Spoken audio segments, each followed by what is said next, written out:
우리 내면의 나이는 언제나 같다. 거트루드 스타인.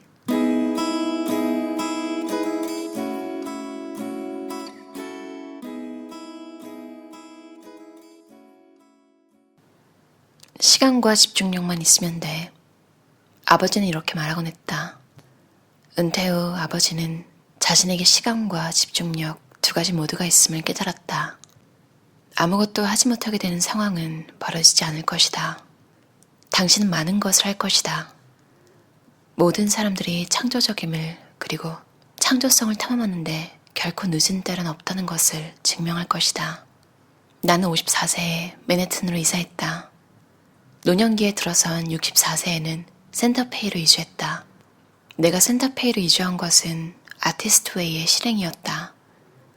나는 내가 정말로 좋아하는 것 25가지를 적었다. 그 목록의 상위에는 세이지와 카미사, 향나무, 까치, 붉은기 찌르레기, 넓은 하늘이 있었다. 목록을 적을 당시에는 내 나이에 대해서 생각하지 못했었지만 지금 돌아보니 뉴욕에서 센터페이로의 이주는 내 인생에서 마지막 이사가 될지도 모르는 중요한 일이었다. 나는 3일 안에 살 집을 정하기로 마음먹고 뉴욕에서 센터페이로 날아가 집을 찾으러 다니기 시작했다. 산 중턱에 위치한 이 흑벽돌 집에서 책을 모으고 친구를 사귀며 산 지 이제 3년이 거의 다 되어간다. 나는 3개월마다 맨해튼으로 가서 워크숍을 진행한다. 나는 나 자신을 센터페이에서 온 줄리아라고 소개하면서 센터페이에서 사는 것이 무척 좋다고 수강생들에게 말하는데 이는 진심이다. 노인이라는 단어는 공식적으로 65세 이상의 사람들에게 해당하는 용어이다. 그렇지만 노인이라고 불리는 사람들이 모두 스스로를 노인이라고 생각하는 것은 아니다. 그리고 모든 사람이 65세에 은퇴하는 것도 아니다. 어떤 사람은 50세, 어떤 사람은 80세에 은퇴한다. 나이란 상대적인 것이다. 활동적인 예술가들 대부분은 결코 은퇴를 하지 않는다. 영화감독 존 카사베츠는 이런 말을 했다. 나이를 얼마나 먹었든지 간에 당신이 창조적이고자 하는 열망을 유지할 수 있다면 어린아이는 당신 안에서 계속 살아있다. 나이가 들면서 그는 고민하고 갈등을 겪는 사람들을 그린 자신의 여러 작품에 직접 출연했다. 누구나 그의 열정을 느낄 수 있었다. 우리는 어떤 일에 전적으로 우리 자신을 내던질 수 있고 65세에도 여전히 생기 넘치는 초보자가 될 수 있다.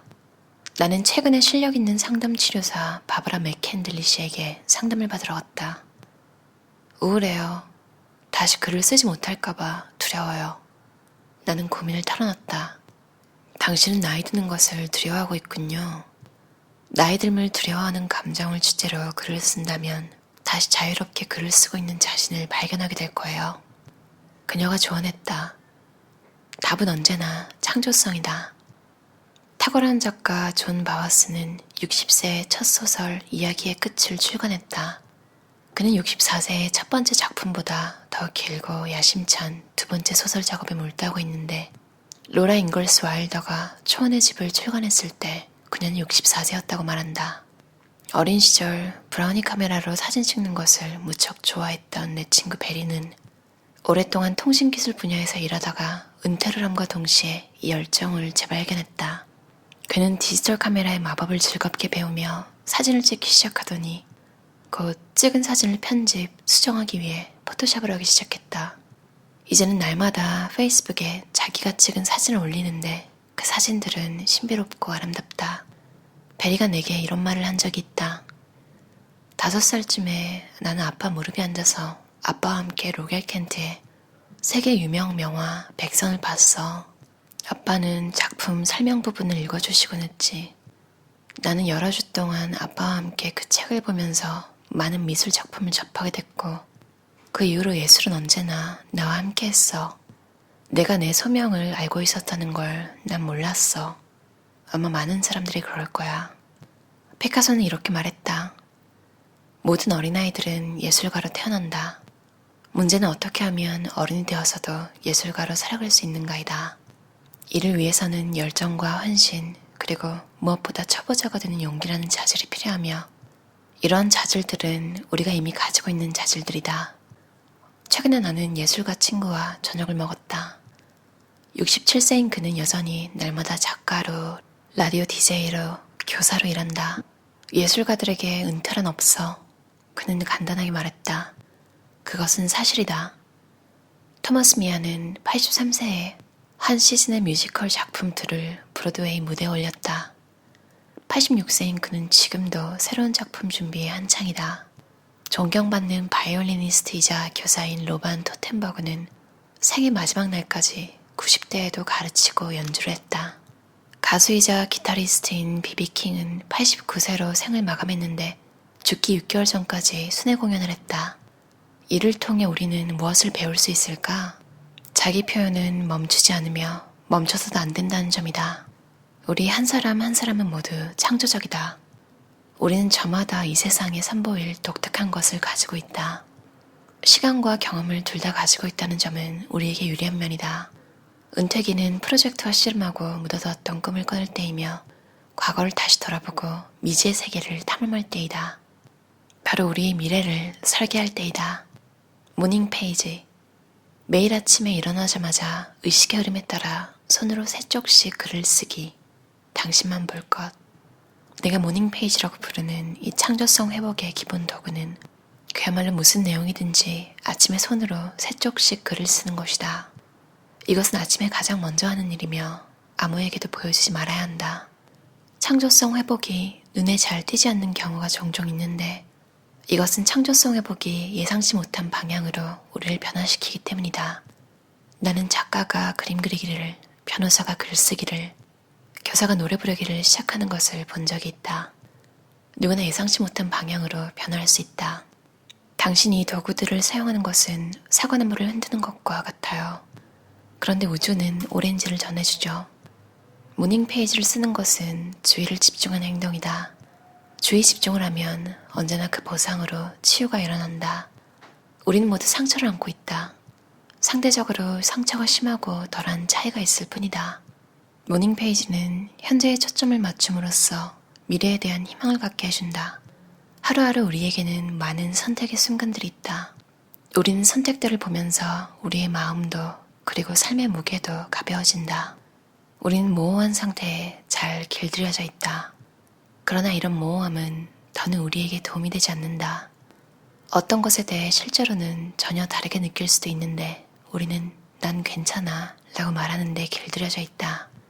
모닝 페이지는 우리에게 구체적으로 표현하도록 격려한다. 난 괜찮아 라고 말하는 대신에 난 화가 나, 짜증이 나, 위협을 느껴 라고. 그 많은 것들 가운데 괜찮은 것은 하나도 없다고 말하는 자신을 발견하게 될지도 모른다. 우리의 감정을 정확히 말하고 표현하는 법을 배워감에 따라 우리는 그 감정에 덜 휘둘리게 된다. 부정적인 감정을 인정할 때 비로소 우리는 그 감정을 나쁘게 생각하지 않기 시작한다. 이전에 무시했던 감정을 느낌으로써 우리는 그 감정을 다루는데 도움을 받는다. 우리는 더는 감추어져 있던 그런 감정에 습격당하지 않는다. 우리는 인생의 목적을 향해 서게 된다. 우리 자신의 가치는 더욱 명확해진다. 처음에는 우리 자신에게, 그리고 다음에는 다른 이들에게 더욱 솔직해진다. 솔직함이 다른 사람들을 밀어낼까봐 두려울 때가 있겠지만 실제로는 그 반대임을 우리는 깨닫는다. 즉, 우리가 치유받고 성장할수록 우리를 둘러싼 관계 또한 치유받고 성장한다. 내가 슬플 때 손으로 쓰면 슬픈 이유를 적게 된다. 종이에 손으로 쓰면 내 솔직함이 뚜렷이 느껴진다.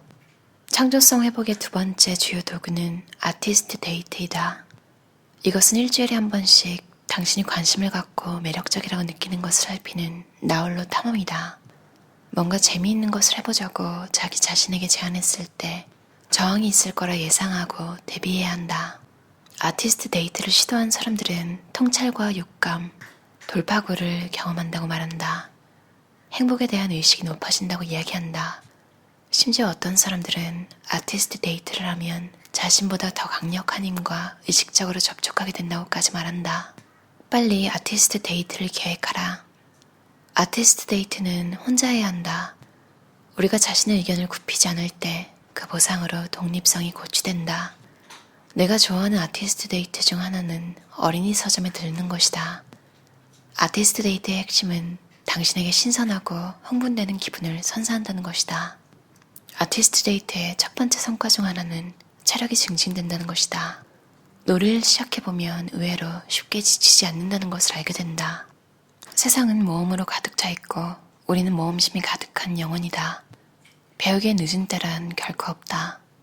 우리 자신과 연애하고 우리 자신에게 구애하며 새롭거나 역사적인 장소들을 탐험하는 이 아티스트 데이트는 보통 1시간밖에 안 걸린다.